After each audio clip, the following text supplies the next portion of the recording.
Well, thank you very much for the opportunity to be here. As you probably have said, my name is Bohsse Westerlund and I'm managing director and main owner of this company, Hybricon, that I will present to you now. And I'm very, very sorry that I cannot speak Russian because it has been probably very interesting today, especially this last presentation. I would have liked to have understood. What I'm going to present to you is a very unique bus, or buses that we have in the city of Umeå, way up north in Sweden. And they are pure electric buses that can be ultra fast charged in a couple of minutes, and they are very well adapted to our cold climate. We have already talked about electric cars. They've been around for 100 years, so I have shortened down my normal presentation. And what we started out with was converting Toyota Prius cars, hybrid cars, to plug-in hybrids. And we have tested all our batteries and systems in them since 2009. And the company's real learning started already in the 70s. So we have been around a while. Buses were also propelled from electricity in the beginning. Very different thinking of security in those days, but they were propelled by electricity. And as you all know, we have a lot of buses running on electricity all over the world as well as buses, so the technology is new. What has happened now in the last years is that we have seen from the original vehicle manufacturers that they have gone over to hybridization. Very few have taken the step directly to pure electric vehicles.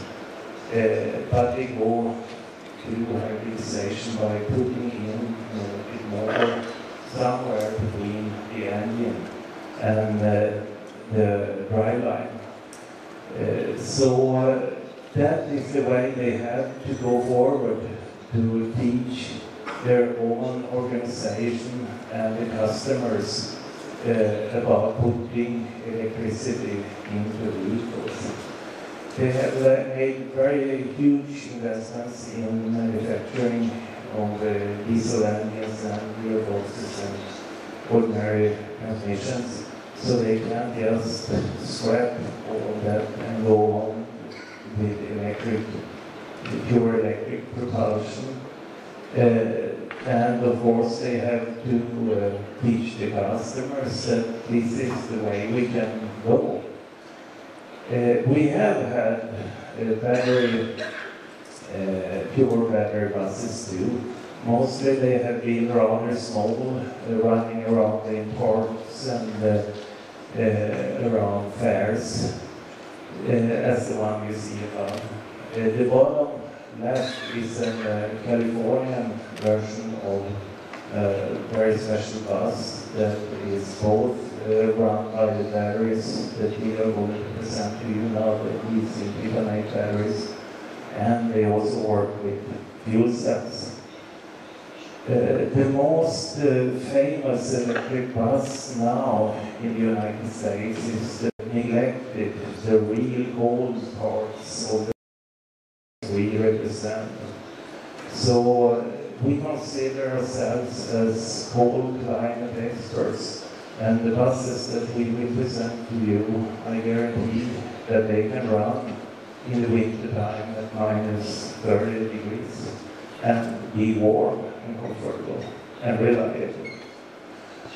And that is the bus that we are running, one of the buses that we are running here, and it has been tested severely last winter.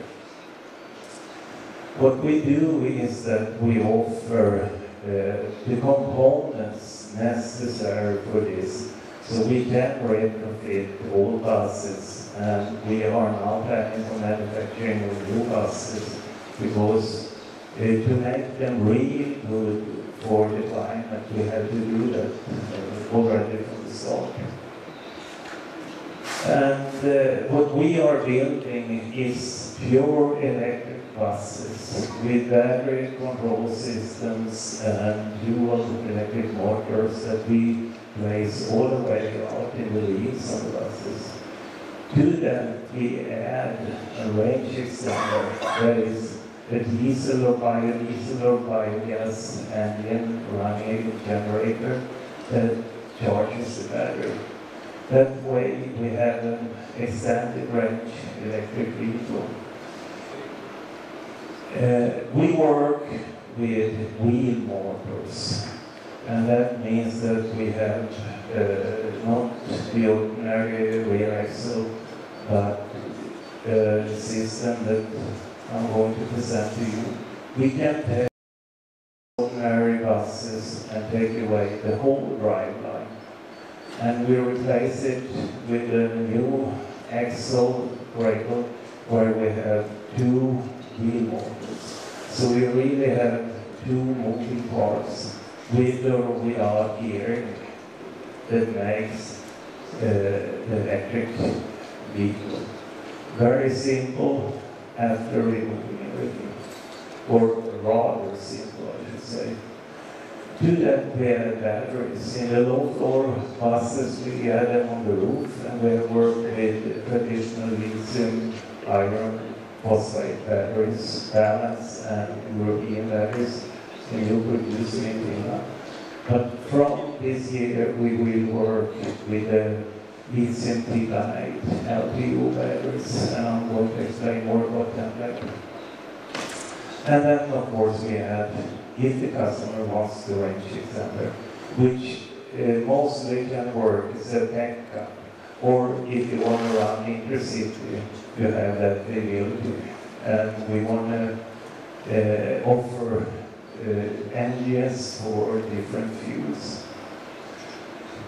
What we do is that we ultra-fast charge them through a system invented by Operator Spain. And I'm going to present that step by step here. This is the way the bus looks with this charging system consisting of two pantographs on the bus and a bus bar valve. And this is an explanation of what we mean with ultra-fast charging. Normally, if you run a battery vehicle, you run it for several hours and then you charge. And with 100 kilowatt hours of battery capacity, you can run it for say 3 hours and then charge it for 3 hours and run it for 3 hours. Some Chinese manufacturers put in tons of batteries, 400 kilowatt hours, and you can run most of the day. But that also takes away that passenger from the load. With the fast charging, you can extend the number of hours that you can run by charging a little bit at bus stops or end stations.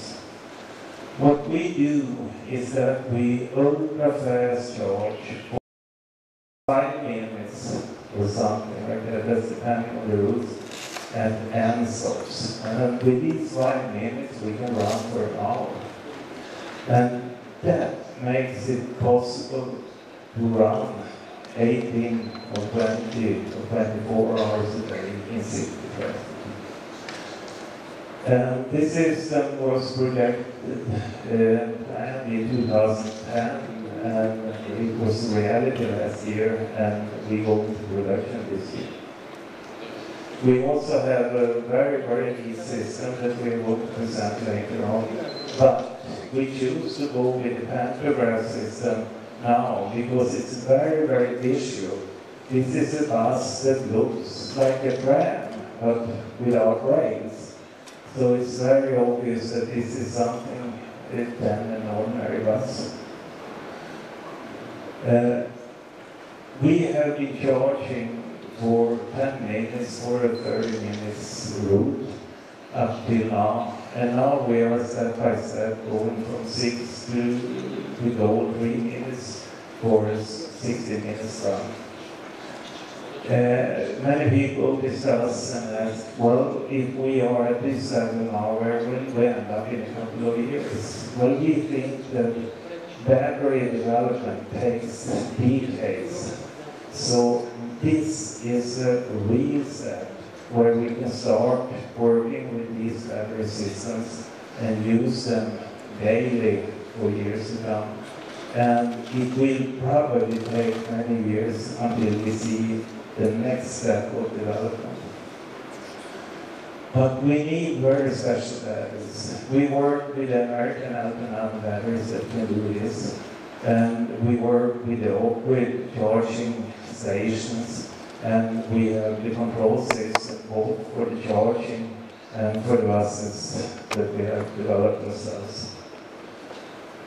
This technology can be used to all kinds of vehicles. We have made 3 studies for the Swedish mining company LKAB, and this was a European group of mining companies. We looked into 9 different vehicles that we wanted to electrify, and we, of course, could see that we could handle all of them. But we have chosen to work with buses, and specifically with city buses, because they run specific routes at specific times and can be charged at any stations. The route that you see here is the Umeå airport route, and this is where one of our buses is going to run from now and on, and it's a 30-kilometer stretch, and we will test how fast we can charge these buses at this route. So, what about the cost for this? Well, we only have Swedish calculations with Swedish cost of energy and labor and so on. And of course, these buses are much more expensive than traditional diesel buses. But when we look at price comparison, this is an 80-meter articulated bus. We can see that, of course, the cost of ownership is higher, but that is also very much depending on how well we build these buses. For the traditional diesel buses are built to last 7, maybe 10 years.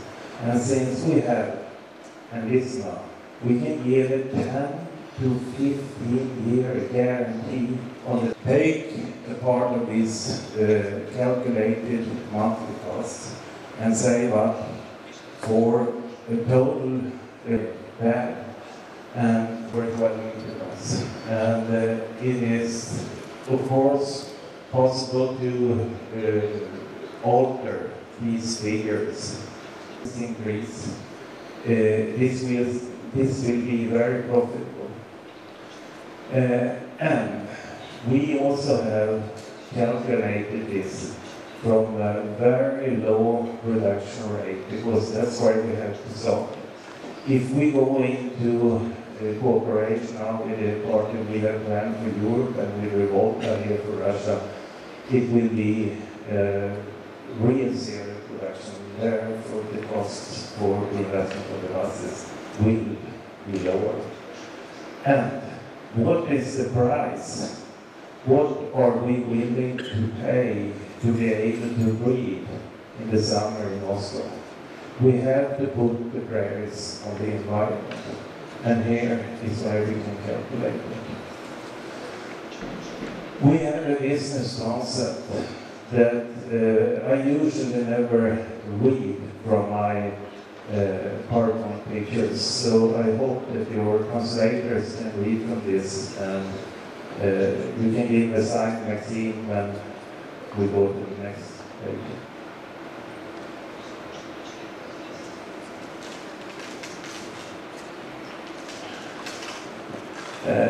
We started out very locally. We had planned to just electrify the city of Umeå. The city of Umeå will be the cultural capital of Europe in 2014, and their goal was to have at least 20 buses So we have planned to work very slowly. But we have customers in Finland, Norway, and down in Europe. And as you see, I'm standing here on the request of Maxine. So this is going very fast. As one of the earlier speakers said, it's going faster than what we had expected. And that is fun, but that is also a challenge.